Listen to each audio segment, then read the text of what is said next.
Une grotte au large des côtes françaises repose à 37 mètres de profondeur, hermétiquement close depuis la fin de la dernière période glaciaire. Aucun archéologue n'avait jamais plongé pour l'explorer. C'est un plongeur amateur, guidé par la simple curiosité, qui s'est engagé dans une fissure étroite dans la roche. Ce qu'il a découvert de l'autre côté n'avait aucun équivalent connu parmi les grottes similaires. Voilà l'histoire du plongeur qui a suivi une cavité dans la paroi rocheuse. En 1985, Henrik Oscar plongeait à proximité du cap Morgio, sur le littoral des Calanques aux abords de Marseille, une zone qu'il connaissait déjà intimement après des années d'exploration sous-marine. À une profondeur d'environ 37 mètres, soit à peu près 121 pieds, une cavité dans la paroi rocheuse attira son regard. Plutôt que de passer son chemin, il choisit de s'y enfoncer. Cette décision le conduisit dans une galerie noyée et étroite s'étendant sur environ 175 mètres, soit près de 574 pieds, remontant progressivement dans une obscurité totale. Coster revint seul à plusieurs reprises au cours des années suivantes, s'aventurant un peu plus loin dans le passage à chaque plongée, sans vraiment mesurer ce qu'il pourrait trouver au bout du tunnel. Lors d'une plongée solitaire, sa lampe tomba en panne au cœur du passage, le contraignant à rebrousser chemin dans une eau d'un noir absolu, sans pouvoir évaluer la distance restante. Une expérience qu'il admit plus tard l'avoir profondément ébranlé, au point de reconsidérer jusqu'où il était prêt à pousser l'exploration seul. Il ne cherchait pas à faire de l'archéologie. Il suivait sa curiosité, une plongée après l'autre, à une profondeur telle que presque personne n'était en mesure de le suivre ou de vérifier son travail. Cet isolement signifiait que chaque mètre du tunnel devait être cartographié par tâtonnements successifs et une dose croissante de sang-froid, car personne ne viendrait le secourir si quelque chose tournait mal aussi loin de la surface. Vers 1990, Coster comprit que le passage était trop long et trop périlleux pour continuer à l'explorer en solitaire. C'est à ce moment-là que le projet reçut, pour la première fois, un soutien extérieur. En 1990, Coster fit appel à deux plongeurs spéléologues belges, les frères Bernard et Mark van Espen, afin de prolonger la ligne de guidage plus loin dans le couloir. En suivant les indications de Coster, ils progressèrent avec une grande prudence pour ne pas perturber le limon fin qui recouvrait le fond du tunnel, car le moindre mouvement risquait de rendre l'eau déjà sombre totalement opaque et de piéger un plongeur sans aucune visibilité. Ils parvinrent finalement à un lac souterrain où une poche d'air emprisonné flottait juste au-dessus de la surface de l'eau, un signe fort indiquant qu'un espace sec et non inondé existait quelque part au-delà. Leur ligne de guidage arriva à court avant qu'ils puissent aller plus loin, et ils durent faire demi-tour sans pouvoir confirmer ce qui se trouvait derrière ce lac. L'énigme des parties sèches de la grotte demeura sans réponse pendant près d'un an supplémentaire. En juin 1991, Mark van Espen revint pour achever le travail, en posant le dernier tronçon de ligne nécessaire pour atteindre en toute sécurité ce qui se cachait au-delà du passage immergé. Cette plongée fut brève et ne permit d'explorer que la première salle, mais elle confirma que l'espace sec existait bel et bien et qu'il était désormais accessible sans danger. Quelques semaines plus tard, Coster y retourna une dernière fois, et c'est cette expédition qui révéla enfin le secret de la grotte, la poussée finale vers la salle sèche. Le 9 juillet 1991, Coster revint accompagné de sa nièce Sandrine Kostsker, ainsi que de ses amis Jan Goen et Pascali Orol. Cette fois, le groupe s'aventura plus profondément dans les salles sèches que quiconque avant eux, découvrant enfin cet espace resté hermétiquement isolé du monde extérieur depuis la fin de la dernière période glaciaire. La première réaction de Coster lui-même, lorsqu'il aperçut des marques sur les parois, ne fut pas l'enthousiasme. Il a raconté plus tard que sa première pensée avait été que quelqu'un était descendu pour taguer la roche avec de la peinture en bombe. L'idée que de véritables œuvres préhistoriques puissent se trouver dans une grotte inaccessible sans équipement de plongée semblait presque trop improbable pour être envisagée sérieusement.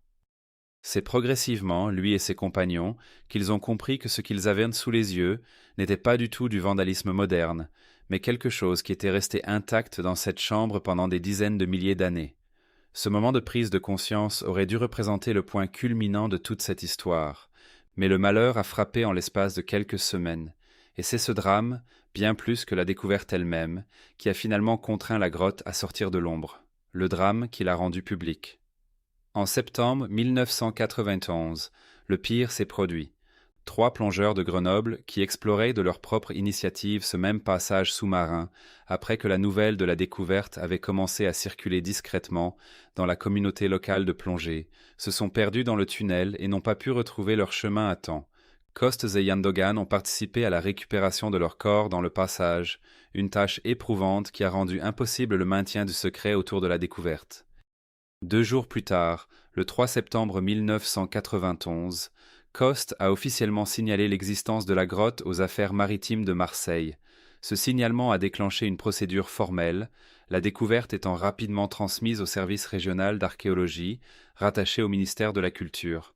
Ce qui avait été pendant 6 ans la curiosité privée d'un seul plongeur devenait presque du jour au lendemain une affaire d'État, à examiner et à confirmer. Une découverte entourée d'un tel drame exigeait une vérification sérieuse et rigoureuse avant que quiconque puisse accorder crédit à ce qui était décrit.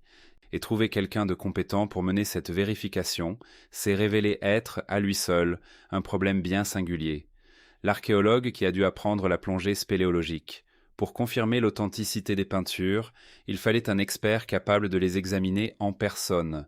Mais presque aucun archéologue spécialisé dans le paléolithique ne possédait les compétences en plongée nécessaires pour atteindre une salle située à 37 mètres de profondeur au bout d'un tunnel étroit.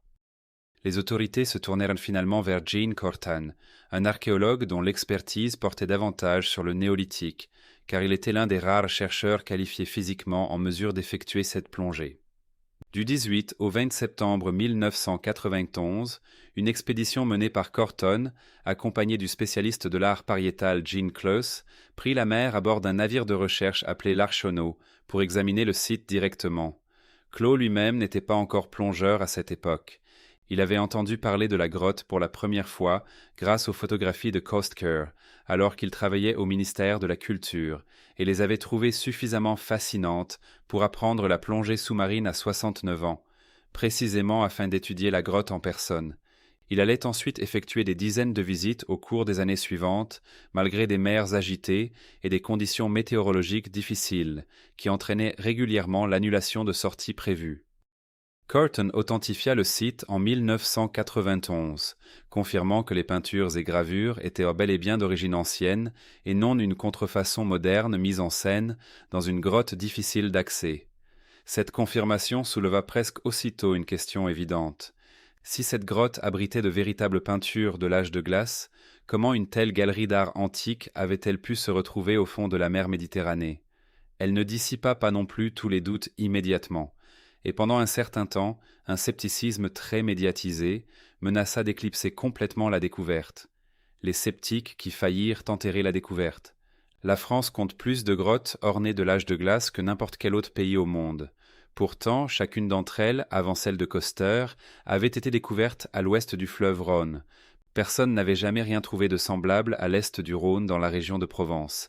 Et cette surprise géographique à elle seule avait suffi à pousser plusieurs préhistoriens à remettre publiquement en question l'authenticité des peintures.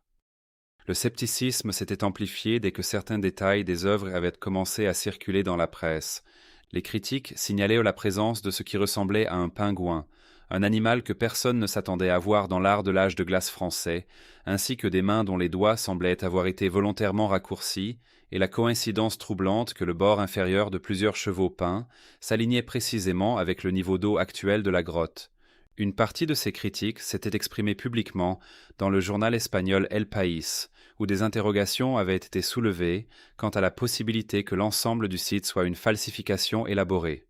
Le préhistorien espagnol Antonio Beltrán avait répondu directement à ces accusations, en faisant remarquer que, même s'il n'avait personnellement jamais eu connaissance d'images ressemblant à des pingouins dans l'art rupestre, d'autres animaux véritablement rares comme les lièvres des neiges étaient apparus dans des peintures préhistoriques authentifiées ailleurs. Ainsi, la présence d'une espèce inhabituelle ne constituait pas à elle seule une raison suffisante pour rejeter l'ensemble du site. Ces doutes ne durèrent pas longtemps. Une fois que les campagnes de fouilles et de conservation furent pleinement lancées en 1992 et 1994, impliquant des équipes spécialisées ainsi qu'un cercle grandissant d'autres experts, les preuves matérielles accumulées écartèrent définitivement la théorie de la falsification. Ces éléments permirent également de répondre à la question bien plus vaste qui pesait sur toute la découverte, à savoir comment une grotte désormais immergée en profondeur avait pu abriter des peintures réalisées à l'air libre, comment une grotte située à 6 kilomètres du rivage s'était-elle retrouvée sous les eaux. Durant la dernière période glaciaire, le paysage de cette portion de côte était radicalement différent de celui d'aujourd'hui. Le niveau de la mer était alors inférieur de 100 à 120 mètres par rapport à ce qu'il est actuellement.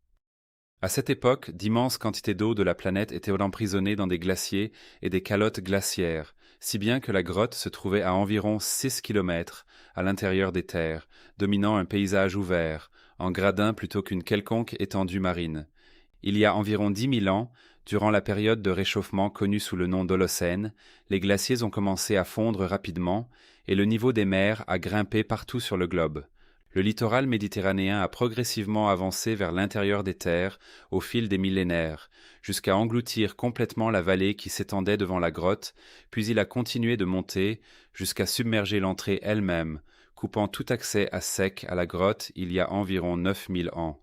La grotte n'a jamais été dissimulée intentionnellement par qui que ce soit. Elle a été lentement noyée par une planète en mutation, scellée derrière une barrière d'eau salée plutôt que par un effondrement de roches. Avant d'aller plus loin, si ce récit vous captive, prenez un instant pour vous abonner. Cela aide vraiment la chaîne à se développer. Ce type de scellement aquatique est pratiquement impossible à imiter, mais démontrer l'âge réel des peintures à l'intérieur exigeait tout de même une science rigoureuse et vérifiable. Et ce processus ne s'est pas déroulé sans heurts au départ, prouver qu'il ne s'agissait pas d'un canular.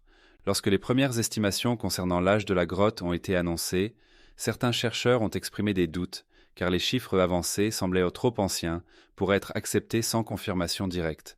La datation par le carbone 14 sur des échantillons aussi anciens est techniquement délicate, mais pas impossible. Les chercheurs ont finalement constitué un dossier suffisamment solide en s'appuyant sur plusieurs sources de preuves indépendantes. La démonstration physique la plus convaincante est venue de minces couches de calcite, un minéral qui se forme lentement à la surface des roches et qui s'était déposé directement par-dessus plusieurs peintures. Ce type de dépôt minéral ne peut tout simplement pas se former en quelques décennies. Ainsi, toute peinture recouverte d'une telle couche était nécessairement d'une authenticité ancienne. En 1998, les chercheurs ont renforcé le dossier grâce à des fragments de bois et de pollen récupérés sur le site, fournissant ainsi des matières organiques correspondant à la même période. Par la suite, les chercheurs Jane Klotz et Jane Curtin ont rassemblé 27 datations au radiocarbone distinctes provenant de la grotte et les résultats se sont regroupés en deux ensembles bien séparés. L'un se situait autour de 27 000 ans avant notre ère et l'autre aux alentours de 19 000 ans. Ce résultat en deux phases indique clairement que la grotte n'a pas été décorée en une seule visite par un unique groupe humain. Des recherches ultérieures ont considérablement enrichi ce tableau. Entre 1992 et 2012, les chercheurs ont finalement réalisé environ 60 tests au radiocarbone, distincts sur 41 échantillons différents, prélevés dans la grotte, confirmant une longue période de fréquentation humaine, s'étendant d'environ 33 000 ans jusqu'à près de 19 000 ans, composée de deux grandes phases d'occupation presque continues. Cette chronologie place les premiers visiteurs de la grotte à peu près à la même époque que les derniers utilisateurs de la célèbre grotte Chauvet, située plus au nord. Quant aux derniers visiteurs, ils coïncidaient avec la période des artistes ayant travaillé à LCO. Ces deux phases correspondent également à deux cultures préhistoriques bien distinctes. Les archéologues attribuent les visites les plus anciennes, ainsi que la majorité des empreintes de mains relevées dans la grotte, à la culture gravettienne, active à travers l'Europe il y a environ 27 000 ans. Les visites plus récentes, elles, appartiennent à la culture solutréenne, active vers 19 000 ans et reconnue ailleurs en Europe pour une véritable avancée dans la fabrication d'outils, notamment l'assemblage de lames de pierre sur des manches en bois taillées dans du pin ou du bouleau. Cette même période solutréenne est aussi celle où les célèbres statuettes féminines sculptées, les Vénus, commencent à apparaître sur d'autres sites à travers l'Europe. Les artistes qui sont revenus peindre par-dessus les anciennes empreintes gravettiennes de Cosquer travaillaient donc avec des outils et des techniques nettement plus élaborés que ceux des visiteurs ayant fréquenté ces mêmes parois 8000 ans auparavant. Cela soulevait une question bien plus vaste. Qui étaient réellement ces visiteurs et pourquoi une si grande partie de ce qu'ils avaient représenté ne ressemblait à rien de connu dans l'art pariétal français? des animaux que l'on ne s'attendrait pas à trouver dans une grotte française. Les grottes les plus célèbres de l'ère glaciaire en France, comme Lascaux et Chauvet, sont recouvertes de chevaux, de bisons, de mammouths et d'autres créatures terrestres qui peuplaient les plaines ouvertes et les forêts de l'Europe glaciaire. Les parois de Cosquer racontent une toute autre histoire. Aux côtés des chevaux, des bouquetins, des chamois et d'un grand cerf disparu appelé le mégalocéros, la grotte renferme des dizaines de représentations de phoques ainsi que des oiseaux que la plupart des observateurs décrivent comme des pingouins.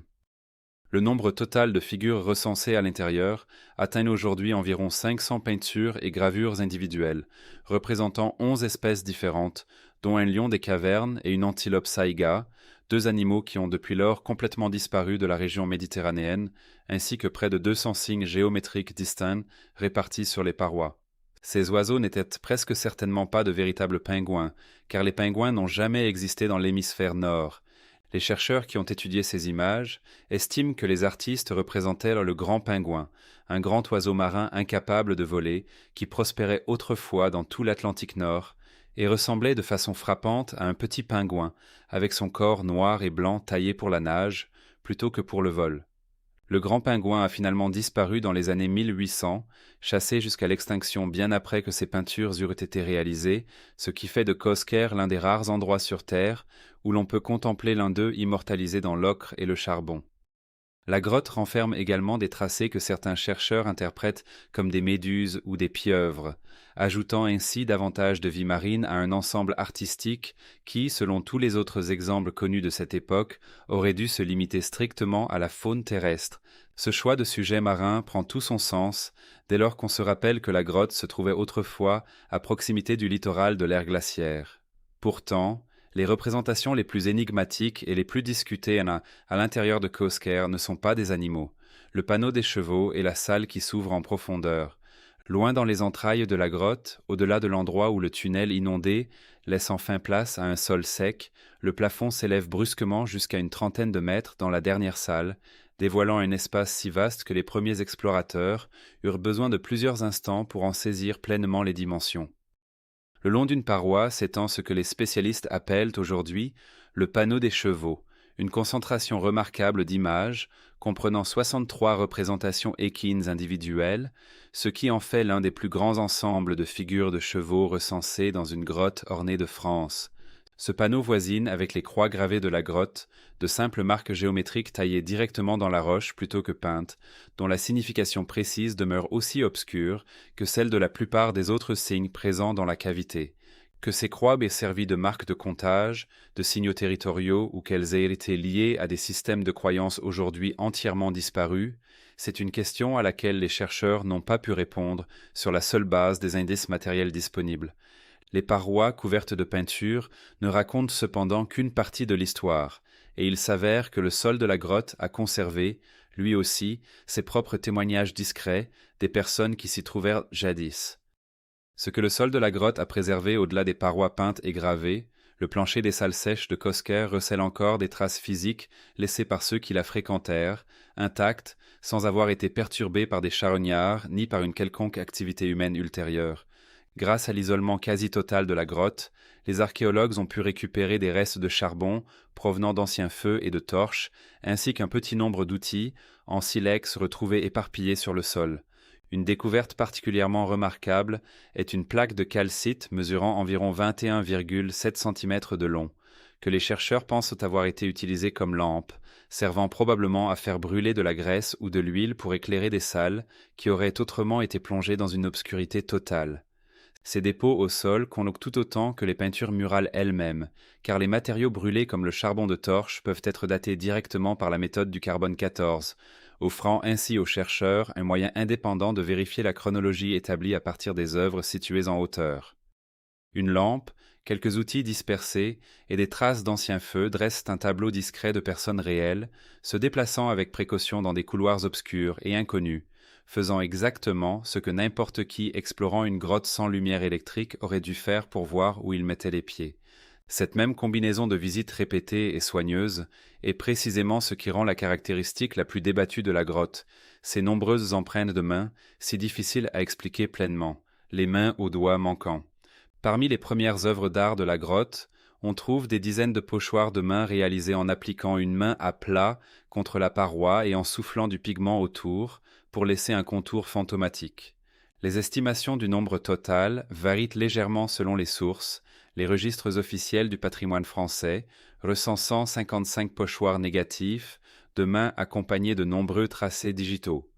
D'autres chercheurs ont quant à eux dénombré environ 65 pochoirs individuels dans l'ensemble de la grotte, réalisés en pigments rouges et noirs. Un nombre frappant d'entre eux semble présenter un ou plusieurs doigts manquants, les pouces étant presque toujours représentés en entier, tandis que ce sont les autres doigts qui disparaissent. Ce même motif étrange se retrouve également dans d'autres grottes. Les chercheurs reconnaissent désormais ce phénomène comme une caractéristique récurrente, étroitement liée à la culture gravettienne, qui a produit des œuvres artistiques à travers de vastes régions d'Europe durant cette époque. À Gargas, dans les Pyrénées françaises, plus d'une centaine des quelques 200 empreintes de mains recensées présentent des doigts manquants. À Maltravieso, en Espagne, la majorité des représentations de mains affichent ce même motif particulier. Les chercheurs ont avancé plusieurs explications concurrentes. Certains soutiennent que les doigts étaient simplement repliés hors du champ de vue, sans être réellement absents, à la manière dont on plie les doigts pour créer une marionnette d'ombre. D'autres évoquent les engelures, car le schéma précis des doigts manquants, épargnant le pouce tout en raccourcissant les autres, correspond étroitement aux effets réels des engelures sévères sur les mains humaines. Une théorie voisine suggère que ces doigts absents formaient un système de signalisation délibéré, une sorte d'alphabet gestuel primitif, où différentes combinaisons de doigts transmettaient des significations précises, comprises au sein de la communauté. Bien que cela reste spéculatif, un nombre plus restreint de chercheurs évoque l'hypothèse de pratiques rituelles impliquant une altération volontaire du corps, même si d'autres spécialistes jugent cette théorie peu vraisemblable, car se priver de plusieurs doigts aurait représenté un risque de survie considérable pour des personnes dépendant de leurs mains pour chasser et fabriquer des outils. Aucune explication définitive n'a encore été établie. Cette incertitude fait de ces mains l'un des sujets les plus débattus de tout l'art paléolithique. Elles ne sont d'ailleurs pas les seules traces humaines inhabituelles laissées sur ces parois, l'image la plus rare de l'art de l'âge de glace. L'art rupestre de cette période ne représente presque jamais de figures humaines reconnaissables. Les artistes de cette ère choisissaient massivement les animaux, les signes géométriques et les empreintes de mains, laissant les corps humains entiers presque totalement absents de la composition, sur la quasi-totalité des grands sites européens. Cosquer se distingue avec deux gravures particulièrement inhabituelles. L'une représente une créature qui possède le bas du corps d'un phoque et le haut du corps d'un être humain. L'autre, encore plus surprenante, montre une silhouette humaine qui semble avoir été touchée par une lance ou un objet similaire. Les chercheurs qui l'ont étudiée la décrivent comme l'image d'un homme blessé ou mis à terre. Personne ne sait quelle histoire ces deux représentations étaient censées raconter. Il pourrait s'agir d'un accident de chasse, d'un avertissement symbolique, d'une scène rituelle ou de quelque chose lié à des systèmes de croyances qui n'ont laissé aucune autre trace écrite ou orale à transmettre. Ce qui est certain, c'est que ces deux images constituent des sujets exceptionnellement rares pour toute cette période artistique, et leur présence à l'intérieur de Cosquer ajoute encore une nouvelle dimension à une grotte qui ne cesse de déroger aux habitudes habituelles des peintres de l'âge de glace. Aussi remarquable que soit l'art pariétal qui a survécu, une grande partie de ce qui ornait autrefois cette grotte a déjà disparu pour toujours, et la raison est directement liée à cette même montée des eaux qui avait dissimulé l'entrée en premier lieu, car la mer a déjà détruit une portion considérable de ce patrimoine. Étant donné que le niveau de la mer a monté progressivement, plutôt que d'un seul coup, les sections les plus basses de la grotte ont été les premières à se retrouver submergées. Une part importante des œuvres qui recouvraient autrefois ces parois inférieures a ainsi été perdue à jamais, dissoute ou effacée par l'eau salée bien avant qu'Hendrik Cosquer n'arrive sur les lieux. Ce qui subsiste aujourd'hui se trouve principalement dans les chambres supérieures, ces espaces qui sont restés suffisamment au-dessus de la ligne des eaux montantes pour demeurer partiellement préservés, même tandis que l'entrée elle-même s'enfonçait sous la surface. Pendant plusieurs années après 1994, l'intérêt scientifique pour cette grotte s'est considérablement ralenti, notamment lorsque la grotte Chauvet, bien plus accessible, fut mise au jour dans la région de l'Ardèche, détournant à la fois les financements et l'attention des chercheurs des contraintes coûteuses et complexes du travail subaquatique. Il fallut attendre 2011 pour que l'alerte soit sérieusement relancée, quand les chercheurs Michel Olive et Luc Vanel mirent en évidence une dégradation rapide et préoccupante de plusieurs représentations, directement liées à la montée accélérée du niveau de la mer, un avertissement qui remit la préservation de la grotte au tout premier rang des priorités scientifiques. L'érosion persistante, les courants changeants et la hausse continue des eaux marines exercent une pression croissante sur ce qui subsiste encore. Autrement dit, les œuvres survivantes vivent sur un sursis que des grottes terrestres comme Lascaux ou Chauvet n'ont tout simplement pas à redouter. Étant donné la fragilité extrême de cet art, le protéger de toute détérioration supplémentaire, y compris celle que pourraient provoquer des visiteurs peu précautionneux, est devenu aussi urgent que l'étudier. Une partie de cet effort de protection a consisté à tenir certains détails sur la structure de la grotte complètement à l'écart du regard public pendant des décennies. Une seconde entrée, tenue secrète. En mars 1992, des chercheurs découvrirent un second accès au réseau souterrain, distinct du passage sous-marin d'origine qu'avait emprunté Cosquer des années auparavant. Plutôt que de rendre cette découverte publique, les autorités choisirent d'en garder l'emplacement confidentiel. Une décision maintenue pendant plus de 30 ans, motivée par la crainte d'intrusion non autorisée et par le risque que révéler une seconde voie d'accès ne rende ce site fragile bien plus difficile à sécuriser et à préserver. Ce niveau de confidentialité maintenu sur le long terme témoigne du sérieux avec lequel les autorités françaises ont abordé la fragilité du site, notamment en raison des dégâts que des visites incontrôlées auraient pu causer à des œuvres ayant traversé des dizaines de milliers d'années sous les eaux. Cela s'inscrit également dans une relation plus large, parfois complexe, entre Cosquer, le découvreur originel, et les organismes publics désormais chargés de l'avenir de la grotte. Protéger ce qui subsiste, plonger dans la véritable grotte Cosquer aujourd'hui, est interdit au grand public, et l'accès y est strictement limité à un petit nombre de chercheurs qualifiés, travaillant sous une supervision scientifique rigoureuse. Les autorités françaises et les chercheurs, dirigés par des personnalités telles que le directeur scientifique Cyril Montoya, continuent de mener des campagnes de recherche encadrées afin d'étudier la grotte sans en précipiter la dégradation. Henri Cosquer lui-même a par la suite engagé un contentieux juridique avec le ministère de la Culture, réclamant une indemnisation ainsi qu'une part des bénéfices liés au site, en vertu d'une loi française adoptée en 2001 qui accorde aux découvreurs originels de sites archéologiques une récompense financière proportionnelle à la valeur historique du lieu. Pour permettre au public de découvrir le site sans mettre en péril les œuvres originales, une réplique complète et détaillée appelée Cosquer Méditerranée a ouvert ses portes à Marseille le 4 juin 2022, construite par la société Kléber-Rossillon, la même entreprise responsable de la gestion de la célèbre réplique de la grotte Chauvet plus au nord. Les visiteurs y pénètrent par des capsules d'exploration simulées, conçues pour recréer la sensation de remonter depuis les profondeurs sous-marines, jusqu'aux chambres sèches de la grotte. Avant de permettre au public de traverser une reconstitution minutieusement fidèle des peintures et gravures, incluant une reconstruction complète du panneau aux chevaux, les chercheurs ont également réalisé une numérisation digitale intégrale des sections supérieures préservées de la grotte, que le géologue Jacques Quinat-Gérard a décrite comme une sorte de mémoire conservée d'un lieu que la mer finira inévitablement par engloutir tout entier, offrant ainsi au public et aux scientifiques du futur un moyen d'étudier ce site bien après que la vraie grotte aura définitivement disparu sous les flots. La véritable cavité demeure scellée derrière les eaux marines et des restrictions d'accès sévères, exactement comme elle l'était, bien avant que la lampe torche d'Henrios Caire ne perce pour la première fois cette obscurité profonde. Malgré tout ce travail de recherche accompli jusqu'à présent, une longue liste de questions fondamentales concernant cette grotte reste obstinément sans réponse. Ce que les scientifiques ignorent encore, personne ne peut affirmer avec certitude pourquoi les animaux marins occupent une place aussi centrale sur ces parois, alors que presque aucun autre art rupestre de l'ère glaciaire en Europe ne s'attarde autant sur les créatures de la mer.